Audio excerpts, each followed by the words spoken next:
pembelajaran minggu ke-6 dengan aktivitas belajar ke-9 atau web ketiga.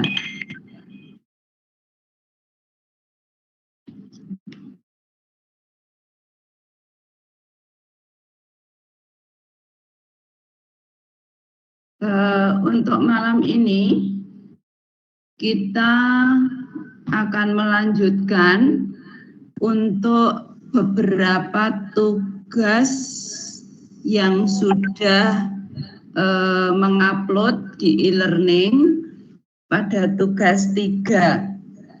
Atau sebelumnya mungkin ada yang mau ditanyakan mengenai tugas 3.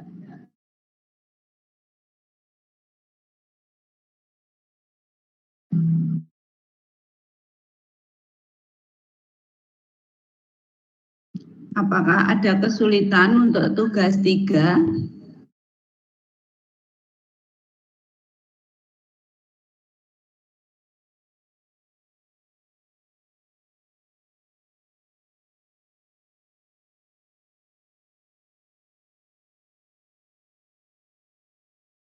Kalau tidak, sekarang kita bahas saja dari beberapa yang sudah mengupload tugas 3.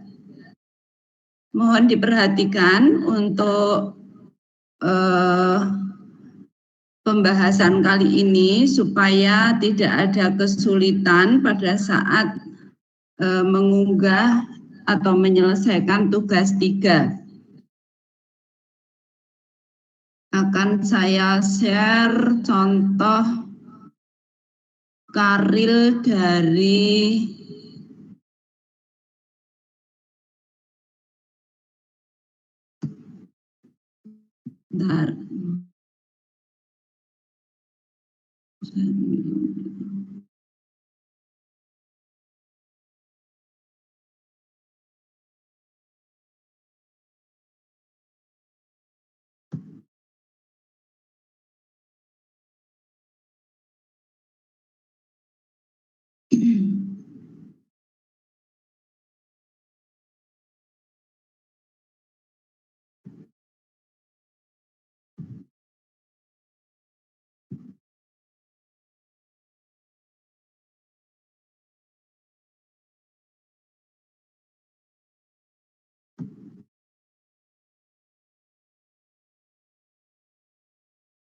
Apakah sudah kelihatan share-nya?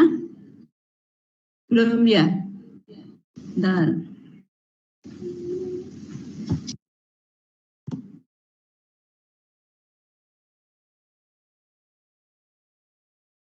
Bisa dilihat? Halo? Bisa Bu, udah kelihatan, udah muncul. Iya, baik. Bisa, Bu. Ini akan saya bahas karil dari Ringga Sukrianda mengenai pengaruh budaya organisasi dan motivasi kerja terhadap kinerja ASN di Kota Jayapura.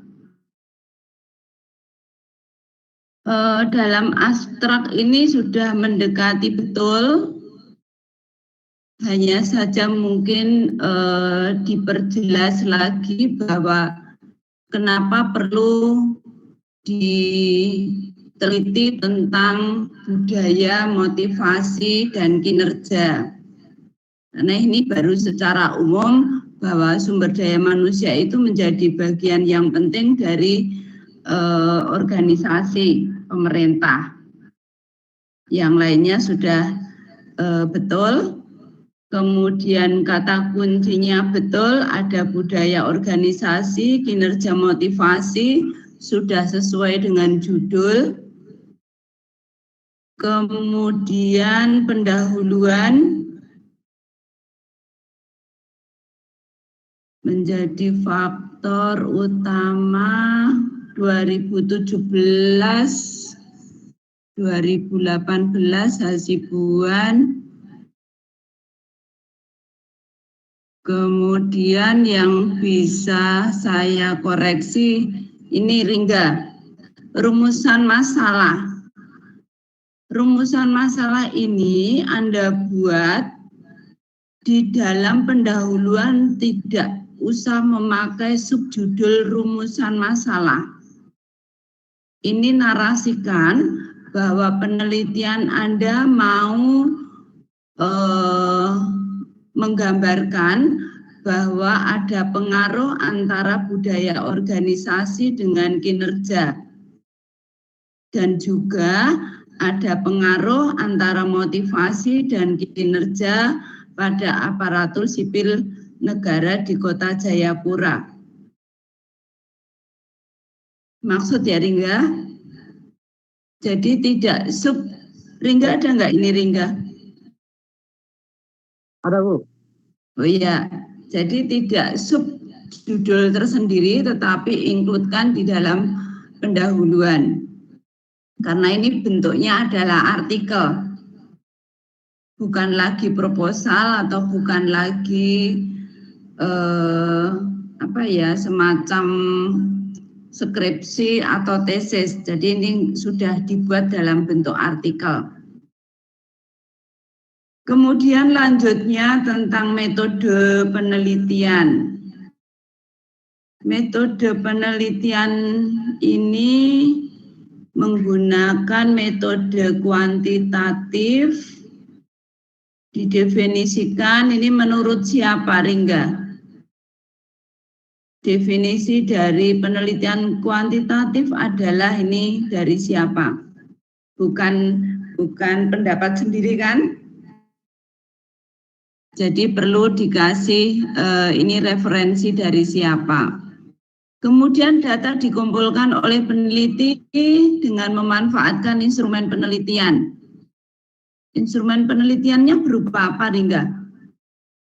Kuesioner atau apa? Kemudian kalau ini data diperoleh dari penyebaran kuesioner wawancara, berapa responden yang digunakan? 50K, 30K, atau ada berapa ASN yang ada di Kota Jayapura? Jadi lebih diperjelas bahwa metode penelitiannya bla bla bla menggunakan ini, jumlah datanya sekian, atau hanya diambil berapa persen dari ASN yang ada di Jayapura.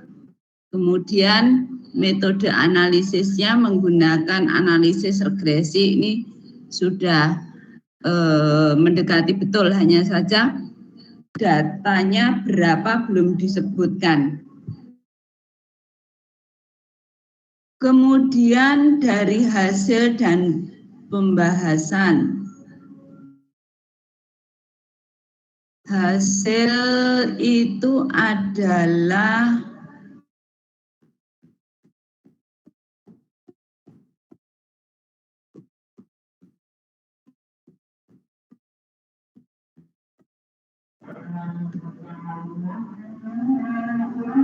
ini hasil dari analisa datanya ya.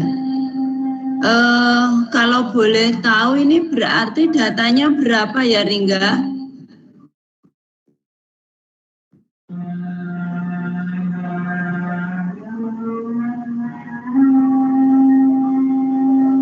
Ada berapa jumlah sampelnya?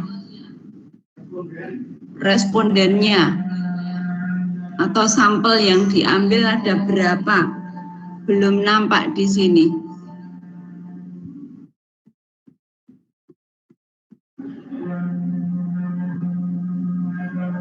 Itu kemudian dari hasil analisa diketahui bahwa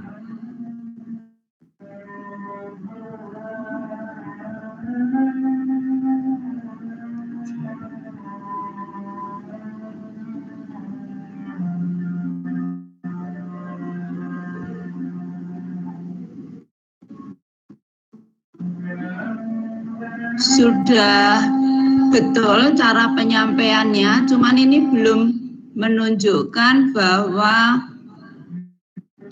sampel yang diambil ada berapa jumlahnya, sehingga nanti jelas pada saat analisis diketahui dengan sampel sekian ternyata setelah dianalisis memang budaya organisasi mempunyai pengaruh terhadap kinerja.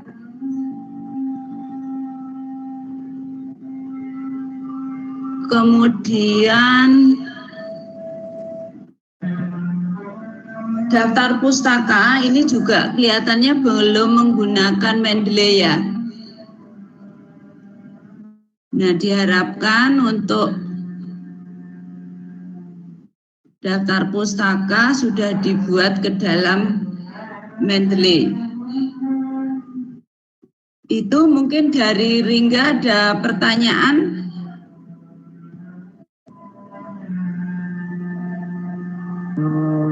Mohon maaf, sebelumnya terima kasih pada Ibu Karin.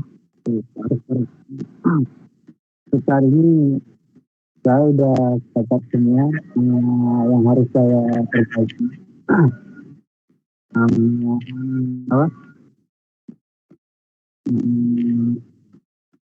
Saya berjanji akan untuk memperbaiki. Ya, maksudnya sudah jelas dari yang hasil analisa Bu Hari tadi sudah bisa dicerna atau belum?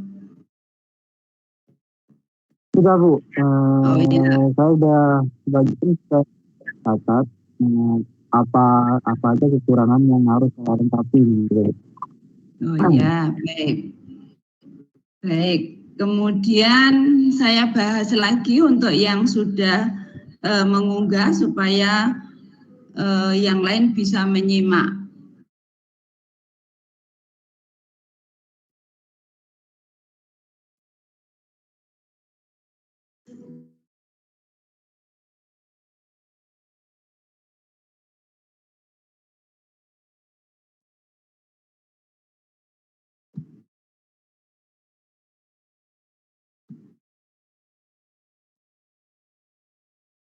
Sudah nampak? Sudah nampak?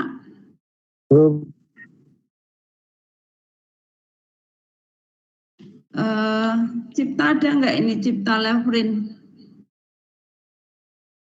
Halo Cipta. Halo Bu. Ya, ada Bu. Iya. Ya. Dari artikel yang sudah Anda susun ini tentang tinjauan atas mekanisme pengawasan perpajakan oleh KPP Pratama Timika pada perangkat daerah atau PD di Kabupaten Mimika. Kira-kira ini Anda mau menjelaskan tentang apa, Cipta? Sebelumnya terima kasih Bu atas kesempatan yang sudah diberikan dan koreksi-koreksi yang sudah disampaikan melalui email saya Bu. Ya. Saya sudah baca.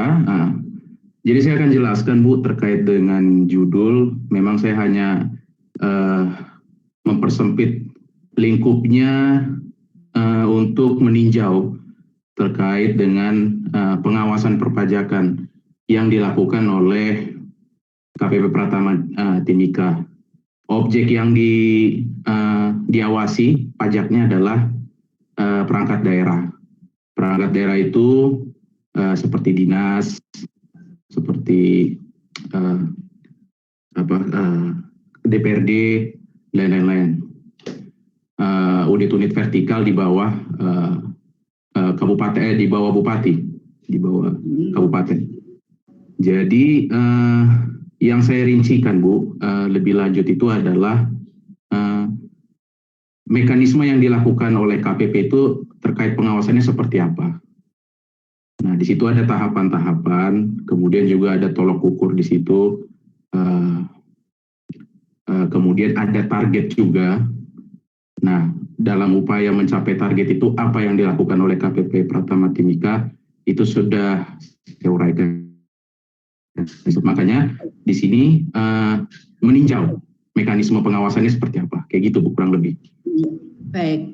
Kemudian terkait dengan kata kunci yang Anda sampaikan di sini, ada pengujian perhitungan atas data, resiko kepatuhan tax ratio, kemudian resiko kepatuhan ini sebagai indikator apa? Baik, itu adalah variabel-variabel terkait dengan pengawasan kepada perangkat daerah. Jadi KPP Pratama Timika menetapkan satu target, Bu, dikatakan berhasil. Berhasil kalau rasionya Betul, ya.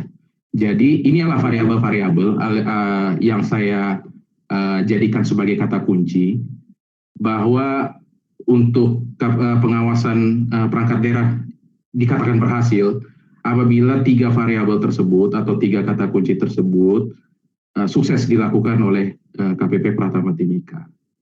Nah, dikatakan suksesnya apa? Ya, itu apabila prosedur sudah dijalankan sebagaimana mestinya. Seperti itu, Bu. Jadi nanti di dalam, bentar.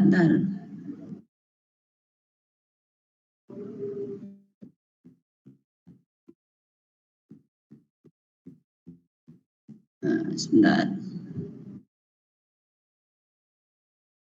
Bentar, saya stop dulu.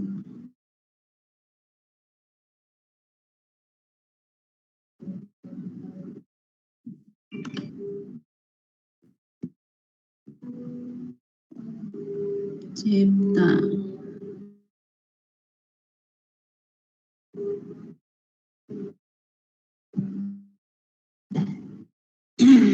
Jadi yang mau dijelaskan nanti bagaimana mekanismenya ataukah perhitungan rasio dari pajak, kemudian rasio tentang risiko kepatuhan, atau hanya sekedar mekanismenya, atau yang Anda maksud dengan perhitungan data, perhitungan atas data ini disebut sebagai apa? Karena di sini Anda mau menjelaskan tentang, di rumusan masalah ini Anda mau menjawab tentang ini. Mekanismenya, oke, sudah sesuai dengan judul. Kemudian pemetaan resiko, critical point pengawasan. Jadi ini belum relevan dengan antara judul, kemudian kata kunci dengan rumusan masalah. Jadi menurut Bu Hari dibuat yang relevan. Kalau misalnya nanti di dalam pembahasan Cipta ini mau menjelaskan tentang variabel, ketiga variabel tadi, berarti sesuaikan dengan judulnya. Kalau misalnya hanya mau menjelaskan tentang bagaimana mekanisme urut-urutan bahwa proses pengawasan itu harus seperti ini, berarti bisa jadi kata kuncinya pengawasan. Terus apa lagi nih? Rasio atau apa? Kalau misalnya judulnya tentang mekanisme pengawasan, berarti penulis harusnya membuat pembaca supaya ini loh mekanisme pengawasan di perpajakan itu seperti ini. Tetapi kalau di dalam kata kunci, ini variabel yang mau disampaikan tentang pengujian perhitungan, berarti pembaca harus tahu nih bagaimana menghitung atas data, bagaimana menghitung resiko kepatuhan. Bagaimana pembaca biar tahu resiko kepatuhan perilaku itu seperti apa. Bagaimana caranya menentukan resiko kepatuhan perilaku. Nah ini yang mau mau dijelaskan kepada pembaca yang seperti apa? Baik Bu, terima kasih. Sebelumnya saya mau menyampaikan Bu, memang dari bahasanya pengujian penghitungan ya Bu ya, memang itu erat kaitannya dengan angka-angka. Sementara yang saya tampilkan di dalam karya ilmiah saya semuanya adalah narasi. Jadi memang betul Bu. Tapi yang dimaksud dalam pengujian penghitungan ini adalah salah satu bagian dari variabel Bu. Sebagai contoh begini, saya jelaskan. Ketika KPP Pratama Timika itu mengambil satu perangkat daerah untuk dilakukan pengawasan, maka semua dokumen-dokumen yang terkait dengan perpajakan itu dikumpulkan dan kemudian diolah. Ini kan mekanisme Bu. Nah, itu kan ada banyak sekali transaksi di dalamnya.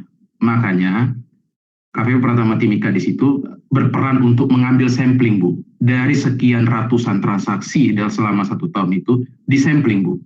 Jadi yang saya uraikan di sini sebetulnya adalah sampling pengujian penghitungan.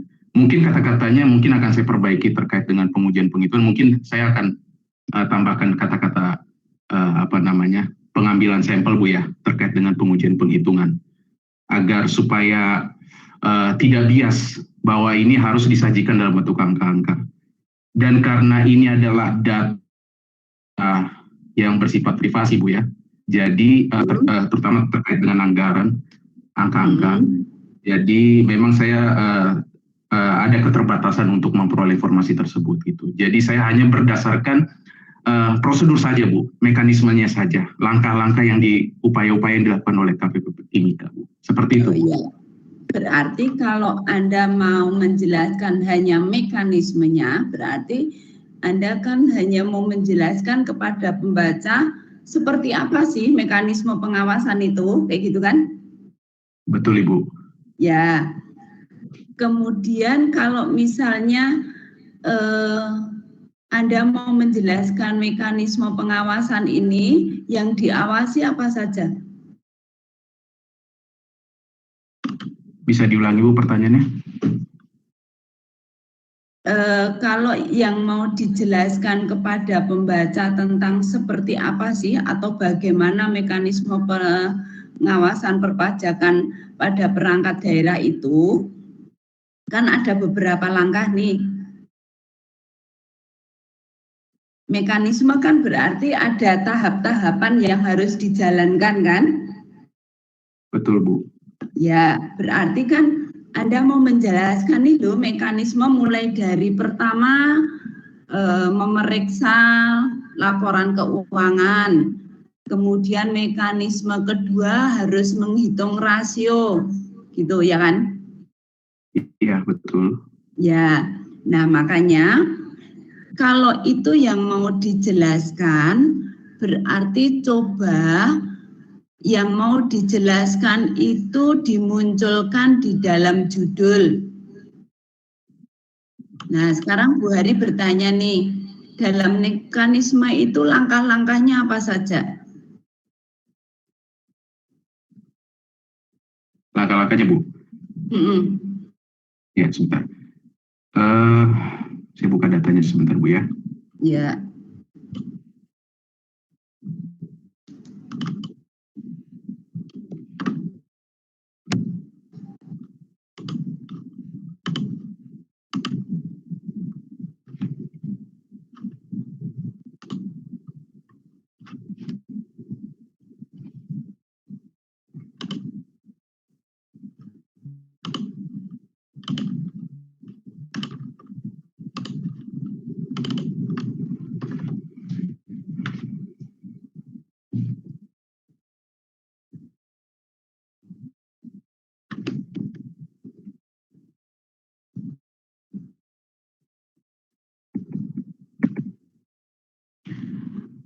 Ibu, jadi langkah-langkahnya, prosedur yang dilakukan, mekanisme yang dilakukan itu Bu, sebetulnya selain dia setelah KPP Pratama Timika itu memperoleh data berupa transaksi dari perangkat daerah itu, nah kemudian itu atas transaksi itu dilakukanlah pengawasan Bu.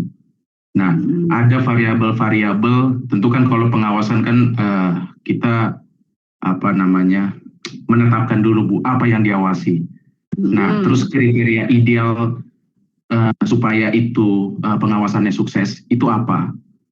Nah, perangkat daerah itu dikatakan dia melakukan transaksi itu benar, akuntabel, itu apa?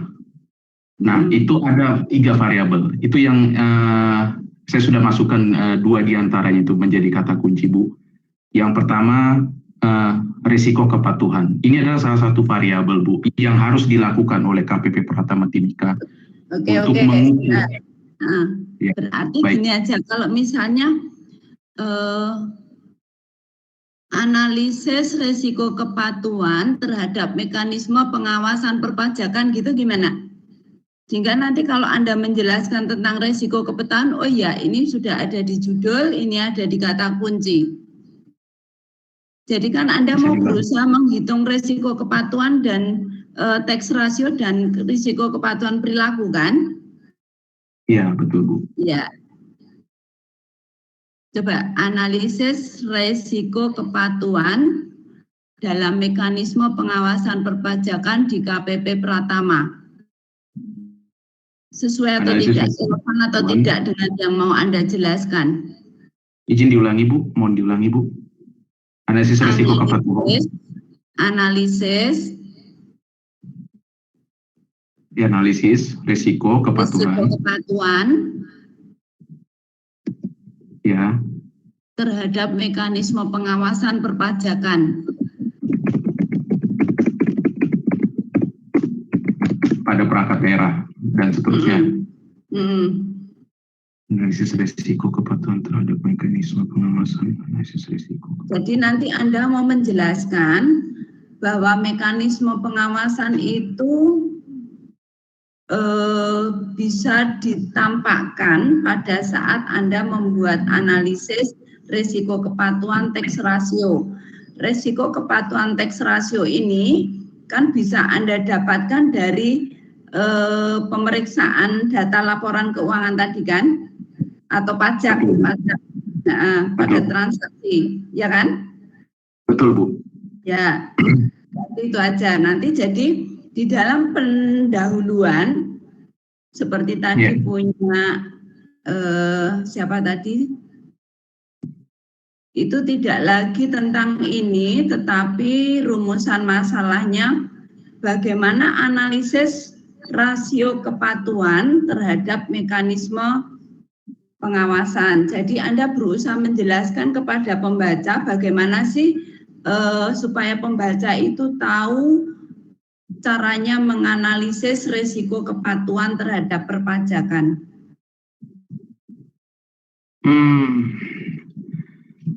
Bu Hari, saya mau tanya Bu, kalau saya ada poin di situ Bu di rumusan masalah di poin C itu, critical point pengawasan perpajakan pada perangkat daerah, itu yang saya maksud adalah modus-modus perangkat daerah dalam menghindari pajak.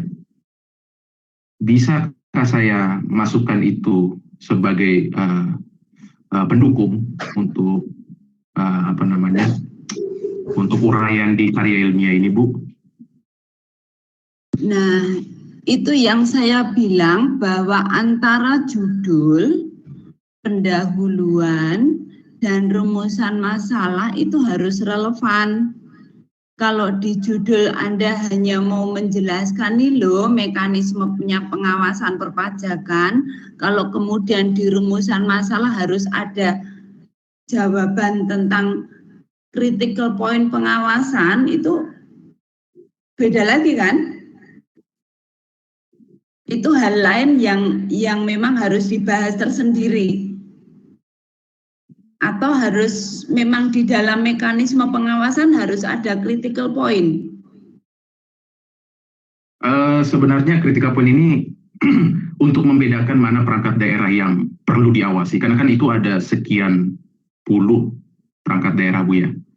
Jadi critical point ini sebetulnya mendukung judul Bu, dalam artian dia memisahkan mana perangkat daerah yang terindikasi setoran pajak yang mungkin kurang, atau dan mana perangkat daerah yang setoran pajaknya sudah bagaimana mestinya begitu. Nah, sekarang berarti kembali ke tujuan Anda mau menulis ini, mau menjelaskan kepada pembaca tentang mekanisme atau pemisahan ini, mana perangkat daerah yang terindikasi atau tidak terindikasi, atau kalau mau ini dijelaskan ya masukkan ke dalam judul bahwa ini apa, analisis risiko kepatuhan dan critical point terhadap mekanisme pengawasan.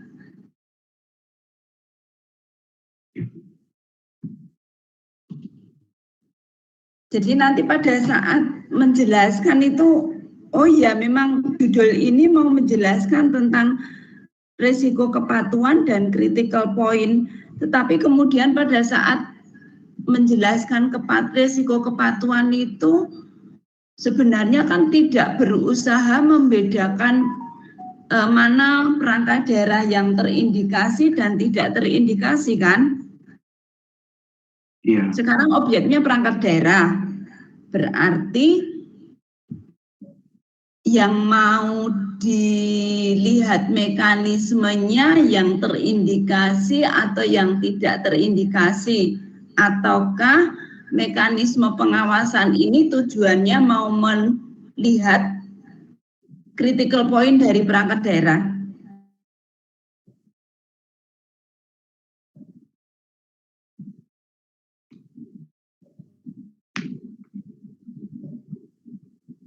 Kalau saya melihatnya bagaimana menjelaskannya, Bu? Jadi setelah prosedur itu dilakukan, Bu, yang tadi saya data-data dari perangkat daerah itu diperoleh, kemudian dilakukan analisis, itu analisis resiko kepatuhan tax ratio dan analisis kepatuhan perilaku.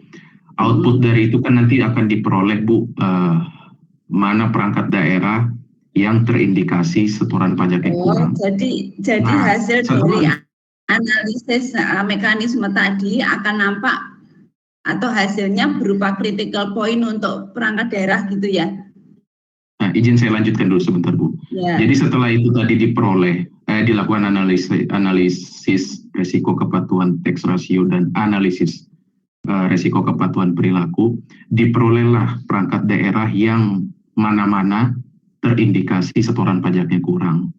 Nah, terkait dengan perangkat daerah tersebut, kita KPU Peraturan Menteri itu memitigasi, Bu, apa sih penyebabnya. Nah, itulah makanya saya masukkan itu critical point, alias alasan mengapa perangkat daerah tersebut kurang setorannya, seperti itu, Bu.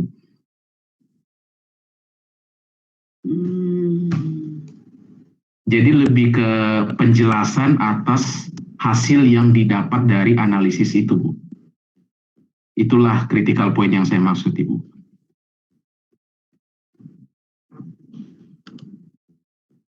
Analisis.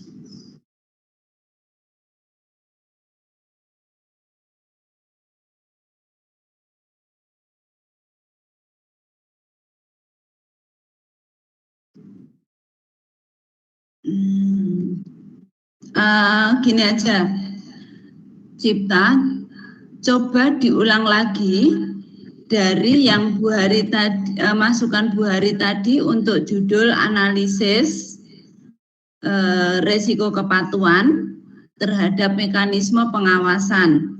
Nah, kemudian coba Anda sampaikan bahwa critical point ini menjadi hasil dari mekanisme pengawasan.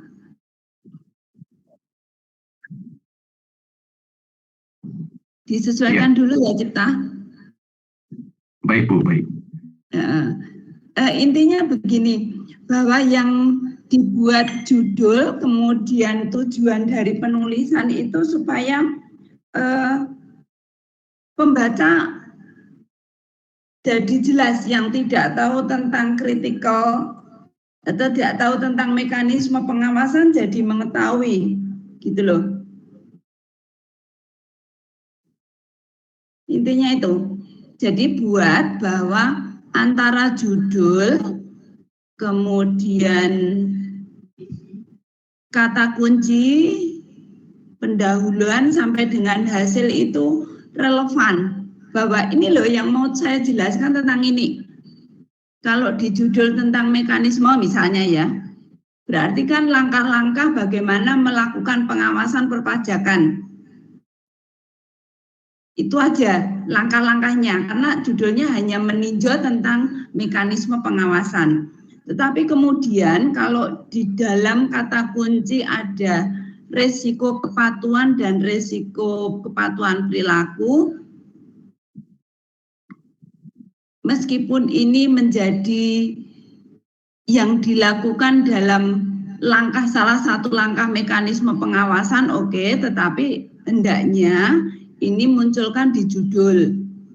Kemudian kalau Anda tadi menyebutkan di rumusan masalah Anda juga mau menjelaskan critical point, oke, enggak apa-apa, tetapi kemudian relevankan di dalam judul. Ini kritikalnya sebagai apa ya? Gitu. Enggak ada salahnya, cuman enggak ada salahnya, tetapi kemudian Anda mau menganalisis tentang risiko kepatuhan untuk sebagai salah satu mekanisme pengawasan, dampaknya pada critical point. Jadi KPP Pratama jadi tahu nih bahwa perangkat daerah yang kurang bayar itu indikasinya ini, kemudian kalau indikasi yang lain apa berdasarkan critical point. Begitu, Cipta? Iya, baik Bu. Izin Bu, kalau tadi saya setuju Bu dengan saran judul dari Ibu. Tapi bagaimana kalau untuk mengakomodir critical point tersebut, bagaimana judul yang disarankan itu saya tambahkan menjadi seperti ini Bu. Analisis resiko kepatuhan terhadap mekanisme pengawasan perpajakan oleh KPP Pratama Timika pada perangkat daerah di Kabupaten Mimika dan penyebabnya. Bisa Bu? Dan penyebab ketidakpatuhan mungkin kalau biar lebih lengkapnya. Kalau penyebabnya ketidakpatuhan itu sebenarnya nanti di dalam pembahasan Anda bisa menyampaikan, tidak harus ada di judul. Oh, berarti cukup aja yang saran dari Ibu Hari tadi ya? Bahwa karena Anda sudah menganalisis risiko kepatuhan, kan kemudian kelihatan nih bahwa oh ini perangkat daerah yang tidak patuh, tidak kurang bayar tadi misalnya. Nah itu kemudian Anda bahas bahwa ini penyebabnya ini. Oh baik, tidak perlu saya masuk ke judul ya Bu ya? Tidak usah. Baik Bu. Itu? Berarti saya mengikut Bu Hari aja ya. Berarti tadi judulnya analisis resiko kepatuhan terhadap mekanisme pengawasan perpajakan dan seterusnya gitu ya. Ya, gitu aja. Terus nanti mengenai penyebab mereka tidak patuh itu bisa Anda sampaikan di pembahasan. Oh sebabnya ini, sehingga menyebabkan critical point-nya seperti apa, sesuai dengan ketentuan perpajakan. Baik Bu, sebetulnya sudah Bu. Tinggal judulnya aja mungkin yang. Iya, cuman Bu Hari makanya kan yang dibahas tentang judul dan yang mau Anda jelaskan di rumusan masalah, gitu ya. Kemudian baik, di rumusan masalah ini tidak perlu, tadi sudah saya berikan masukan, tidak perlu tersendiri subbagian judul, tetapi include-kan bahwa penelitian ini mau menjelaskan tentang apa. Kemudian tujuan ini juga tidak perlu, manfaatnya tidak perlu, buat narasi dalam satu pendahuluan. Gitu ya. Oh.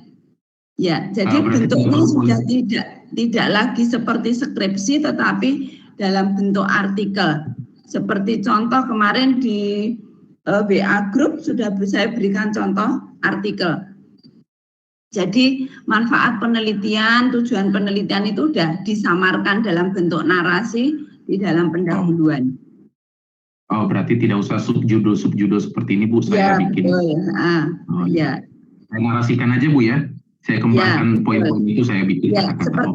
Seperti contoh di dalam WA Group ada contoh. Kemudian ini berikutnya.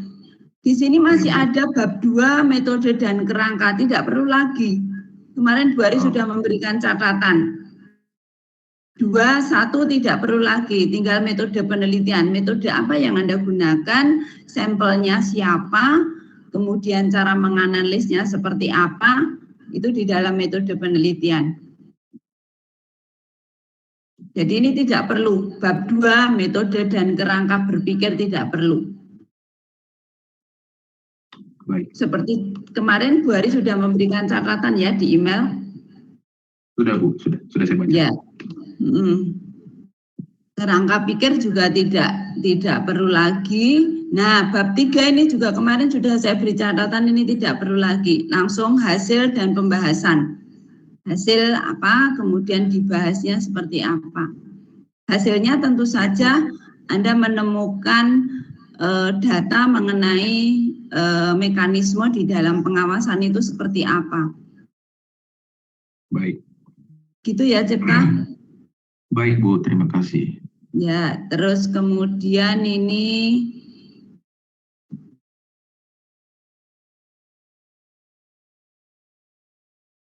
mekanismenya ya. Iya.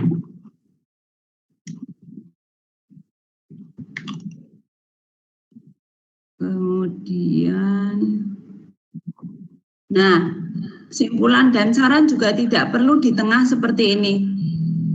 Oke, baik Bu. Ditepikan. Baik, semoga bisa segera diperbaiki. Kemudian untuk tugas keempat, saya harapkan sudah fix. Gitu? Baik Bu. Baik. Terima kasih Bu atas sarannya Bu.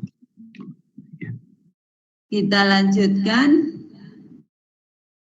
Atau mungkin yang lain ada yang mau ditanyakan?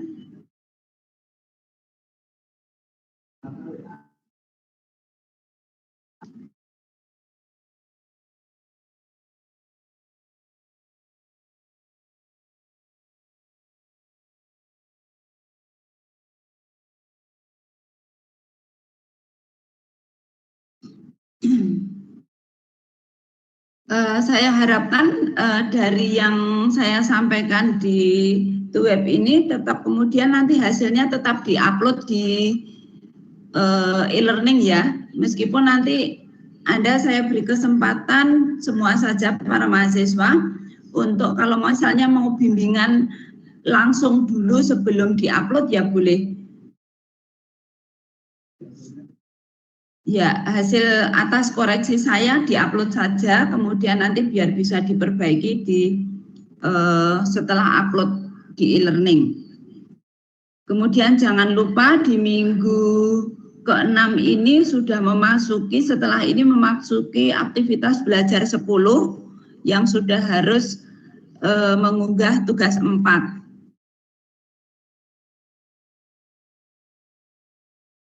Jangan lupa bahwa minggunya hanya sampai minggu ke-8, tanggal 20 November 2023 sudah di aktivitas belajar 13 dan 14.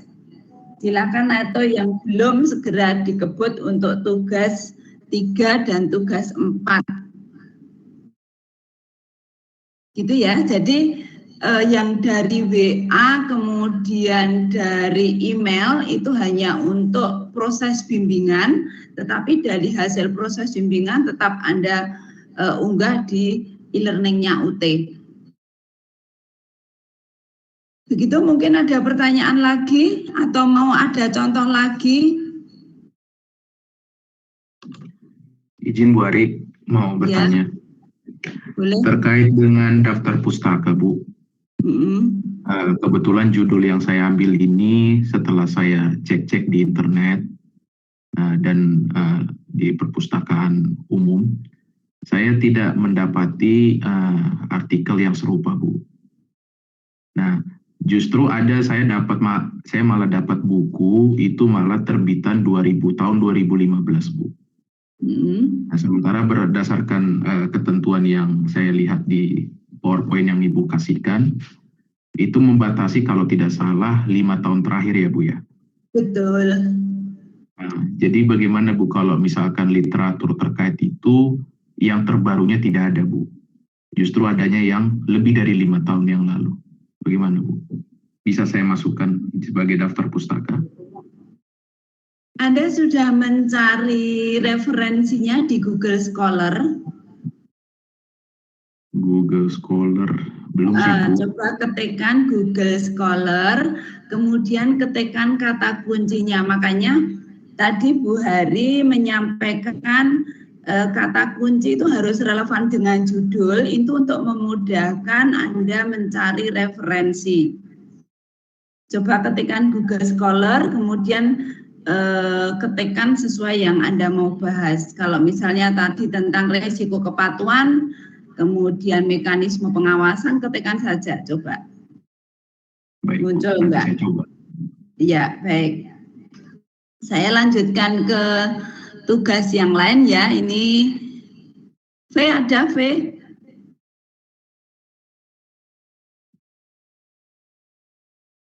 Halo V?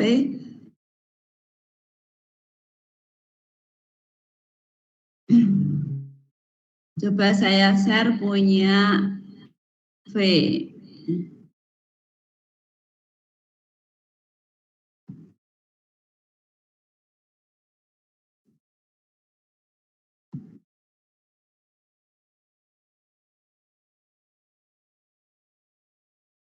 Selamat malam V.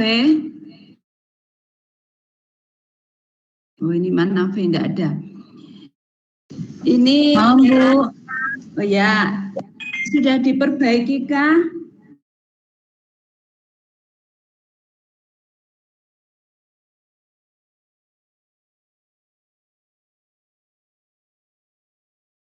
Sudah diperbaiki belum ini tugas 3-nya? Oh maaf Bu, ini bukan punyaku. Oh bukan punya V. Punya V yang mana? Belum ya, yaudah ini salah satu contoh. Vera Veronica. Tentang penerapan manajemen kualitas di Rumah Sakit Umum Jayapura. Ini kemarin sudah saya beri tanggapan mengenai penulisan artikel ini harus disesuaikan dengan format karena masih seperti skripsi. Jadi harus dibuat artikel. Artikel itu ringkasan, seperti hanya ringkasan, tetapi ada format tersendiri. Ini tinjauan pustakanya tanpa ini, karena ini diinkludkan ke dalam daftar pustaka. Kemudian ini tidak harus seperti ini, ambil beberapa saja, kemudian narasikan ke dalam pendahuluan. Kemudian untuk metode penelitian juga narasikan dalam satu paragraf atau 2 paragraf. Tidak perlu jenis penelitian kualitatif, lokasinya di sini, tetapi narasinya narasi artikel. Kemudian, sumber datanya juga dinarasikan secara deskriptif, kan ini Anda mau mendeskripsikan tentang metodologi penelitian. Kemudian menggunakan teknik wawancara.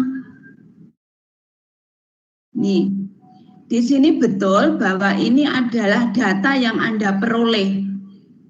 Tetapi kalau di dalam artikel ini tidak seyogianya disampaikan seperti ini. Bahwa data yang Anda peroleh dari hasil wawancara itu dinarasikan atau dideskripsikan bagaimana sih data yang Anda peroleh pada saat wawancara mengenai implementasi manajemen. Jadi tidak divulgarkan semacam ini.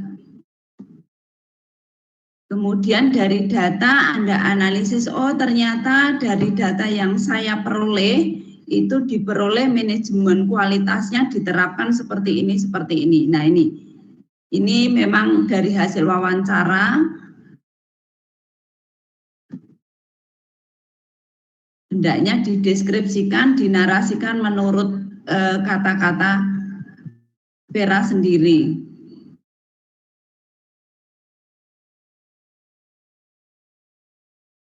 Itu yang bisa saya berikan.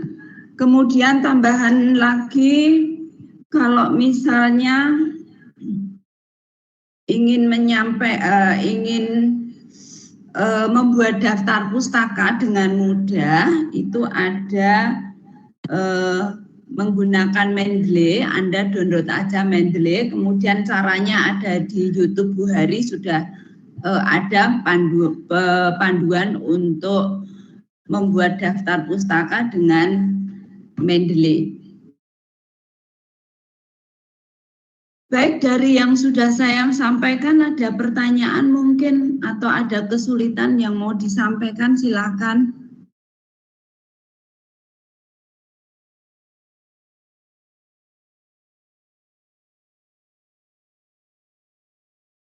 Cipta, halo Cipta. Ini dari Google Scholar banyak sekali nih tentang mekanisme pengenaan pajak, kemudian mekanisme bonus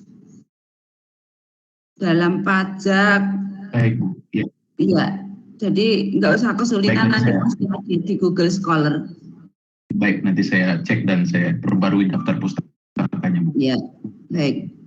Untuk seyogianya pakai Mendeley supaya memudahkan di dalam menyusun daftar pustaka. Baik. Ya, yang lain belum mengirimkan ya, belum mengunggah tugas 3 untuk segera supaya bisa segera di tugas keempat. Aktivitas belajar 10 sudah harus mengunggah tugas 4.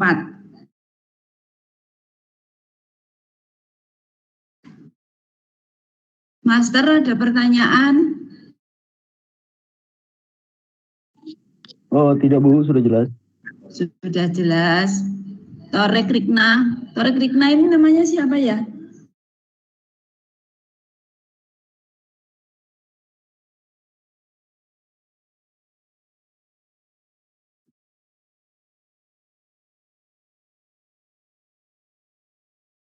Padahal barusan mengirim belum saya download ini. Siap Bu, saya izin kirim via WA Bu. Ya, Padahal ya. Siap benar Bu, siap benar Bu. Oh ya. Langsung diupload ke tugas 3 dulu ya, nanti Bu Hari koreksi dari tugas 3. Siap Bu, segera kami upload di tugas 3 Bu. Makasih Bu. Iya, baik.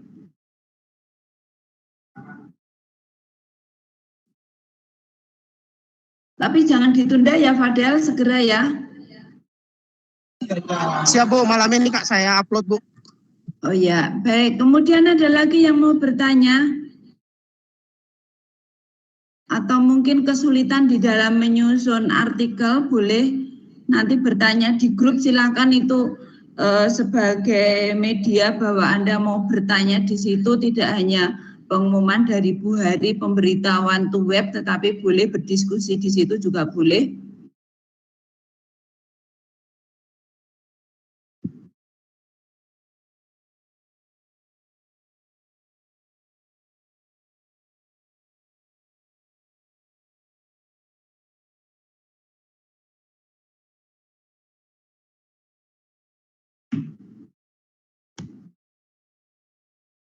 Silakan kalau mau ada pertanyaan.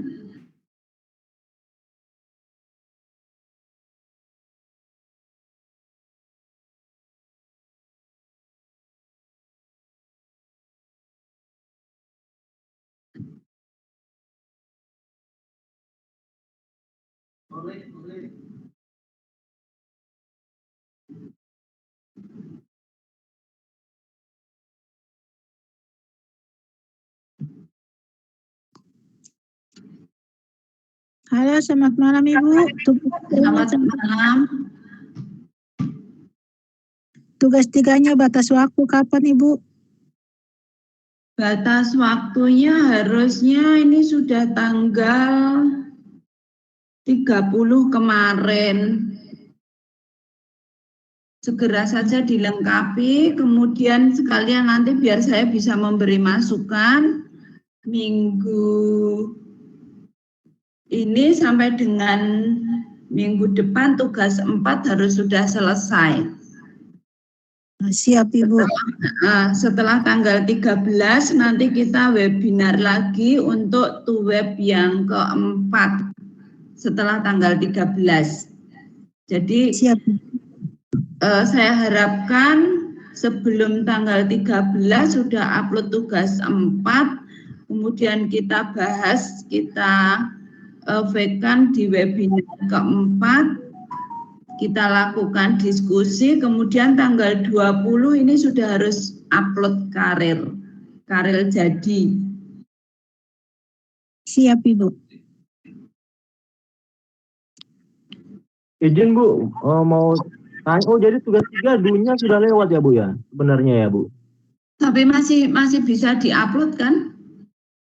Oh iya Bu, soalnya kalau tanggalnya itu agak kurang jelas kalau di e-learning Bu. Oh, kurang tanggalnya jelas ya. 8 Desember, begitu Bu. Untuk tugas 2 dan 3 sama gitu. Tanggal 3, tugas 2 kapan? 18 Desember semua Bu, dia punya deadline kalau di e-learning.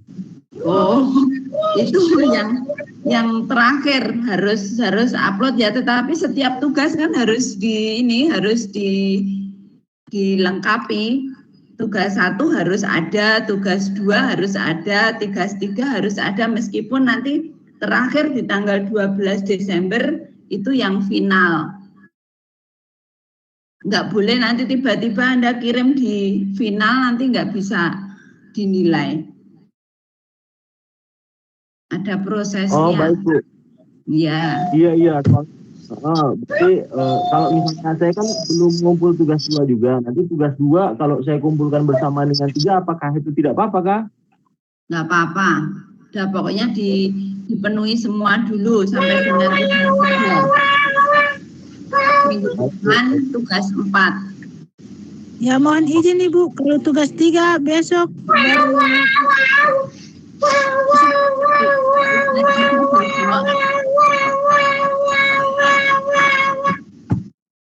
Tugas 3 besok. Tugas 3 batas umurnya kapan Bu? Tugas 3 batas waktunya disegerakan saja ya sebelum minggu ini harus sudah selesai ya tugas 3 ya. Minggu depan sudah tugas 4. Siap Ibu. Ya. Ya berarti hari Minggu besok ya Bu ya? Masih bisa ya Bu ya? Ya boleh.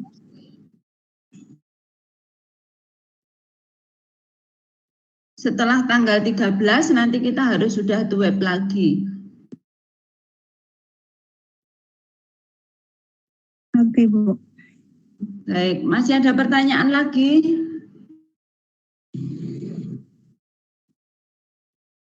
Ini gimana ini Jayapura, Indonesia bagian timur sudah mulai hujan atau belum?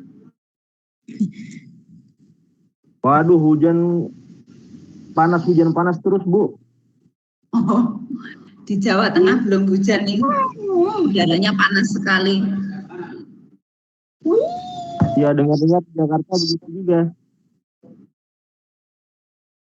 Belum ada hujan ini di Jawa Tengah. Baik, kalau tidak ada pertanyaan, bisa kita akhiri web kali ini. Atau mungkin masih ada yang mau bertanya?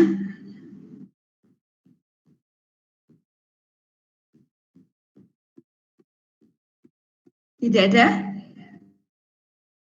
Izin Ibu mau bertanya, kalau saya punya yang tugas 2 sudah bisa Kak Bu? Saya sudah unggah. Ya. Perlu diperbaiki atau itu saja Bu? Terima kasih. Lanjut saja ke tugas 3. Nanti yang saya beri tanggapan di tugas 3. Oke, makasih Bu. Ya. Yang lain tidak ada? Cukup ya? Ya, Baik. Bu. Baik, terima kasih atas partisipasi dalam web ketiga ini. Saya berharap tugas-tugas segera diselesaikan supaya di akhir pembelajaran ini Karil sudah siap untuk diunggah dalam bentuk artikel jadi. Terima kasih atas partisipasinya. Selamat malam, salam sukses selalu. Malam, Bu. Selamat malam. Selamat.